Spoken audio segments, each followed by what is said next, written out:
Hello, you're watching World Talks on TVP World. My name is Shafar Bach. EU foreign ministers are meeting in Brussels Monday to discuss the Western Balkans, Russia's war against Ukraine, Middle East developments, and an updated EU threat assessment. Now, the talks come as EU Enlargement Commissioner Hatzidiakos has said the first disbursement from the €90 billion loan for Ukraine could be made as early as next week, alongside expected decisions on sanctions linked to Russia's abduction of Ukrainian children. To discuss the latest, we're now joined by Andréas C. Hatzidiakos, co-director of OPEWI, Europe's War Institute. Good to have you back with us. Welcome. Good morning. So, Andreas, we have all these foreign ministers meeting in Brussels. That is a good thing, but where is their main focus going to be? Which crisis do you think they're going to tackle first? Is it the Middle East? Is it the southern migration crisis? Is it Ukraine? Is it all of them? Good question. So many crises going on right now. I mean, now we have three crises in one in the Middle East. We have Gaza, we have the Strait of Hormuz, and also Syria. We have also Ukraine. We should not forget about Ukraine, multiple things going there. I think that the ministers now will have to discuss everything. Also because everything is tied together. Ukraine is tied with the Middle East because the main actors are Russia, the USA, China as well, and Iran. Everything is very much tied. So I think that I don't know what the ministers will say, but I can tell you what I can or what I would expect, concrete steps more than just statements. We need to advance and to acknowledge that EU and maybe Europe as a bigger picture has to do more. Mm-hmm.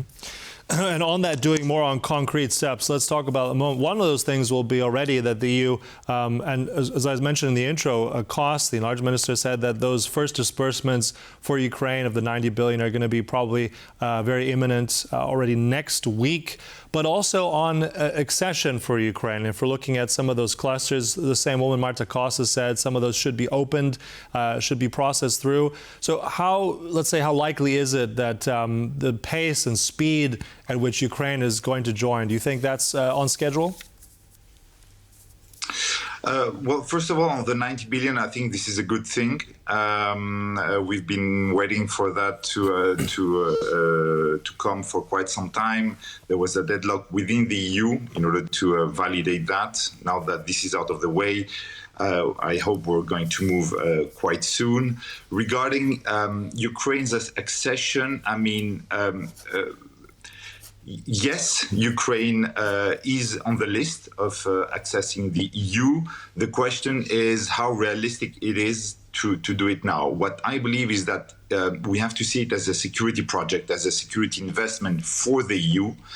But at the same time, we have to be very clear that Ukraine's accession cannot be made at whatever cost, right? We've seen what's happening now in the Western Balkans. Montenegro and Albania are the first ones to be considered, but all the rest of the region is not on the right track. A lot of reforms need to be done, and the same goes for Ukraine. Before Ukraine comes, they need to do a lot of reforms in order to make sure that they meet all the criteria that the EU has, right? So I think that yes to the accession, but not at all cost and not without doing the necessary adjustments so that when they are in the EU, they can be really part of the EU institutional system. Mm-hmm. Yeah, and we'll get more on that update. I think there's also going to be something happening in July about where they are in terms of different chapters they have to go in clusters, looking at that. Looking also at, you mentioned various crises in one. This has also not escaped the EU, and there's an update to the EU threat assessment. A lot of in that in terms of cyber attacks, sabotage, if we're looking at spillover risks from Ukraine, the Middle East. Where are we with this, and what will that result in, do you think, this kind of threat assessment? Anything more concrete and tangible from this update? I think this is a first and very positive step in what the EU is doing for its defense and security. I mean, before trying to develop our capabilities, our military capabilities, we need to be able to have a one common threat assessment, right? This is the foundation of our security and of our defense. So this, they will be briefed. This is not the first threat assessment, common threat assessment that member states will receive. But it's an important one because the picture on the international scene has changed quite drastically in the past 3-4 years. We have more threats, more challenges to address as an EU, more actors, governmental and non-governmental actors, and also new types of doing war, as we saw, right? There is not only the conventional war, there is also the information war and also the low-tech war. So by getting this threat assessment, member states will be able to think together on how to advance on security and defense investment capabilities. And I think this is very good. I think, generally speaking, we have the same understanding of what the threats are. Hybrid threats, subsea cables that are being threatened in the Strait of Hormuz, but also in the Baltic Sea. A lot, the general critical infrastructure that are at risk, but also informational manipulation from external actors. So I'm looking forward to the press conference after the council today to see what member states will say about this threat assessment, the common one. Yeah, and I think also, as you mentioned, hybrid threats, in many ways that can also include also that spillover, as we said, the fears of migration being weaponized. We've seen that already in the past. Let's look at that. I want to get your view. I know that you're based in Greece as well.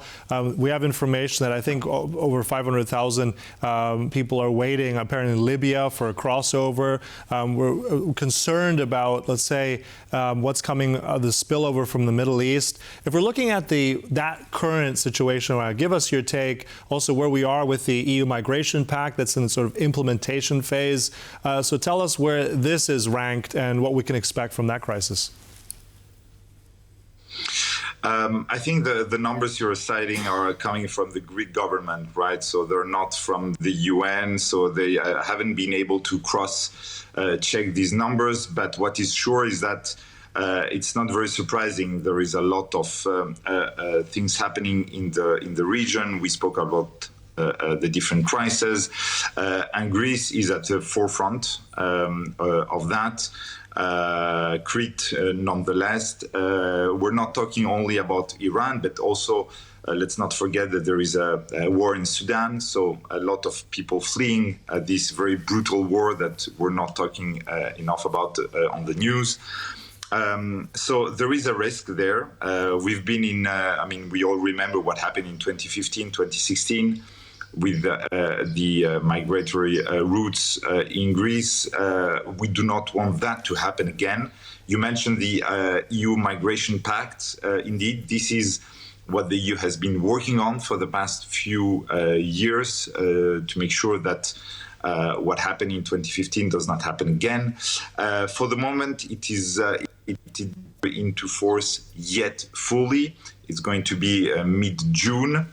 So we're almost there. It's 5 weeks away. A lot of things are included: faster border procedures, solidarity pool, meaning that all countries need to support the entry country in relocating those refugees. There is a safe country list, and so it goes.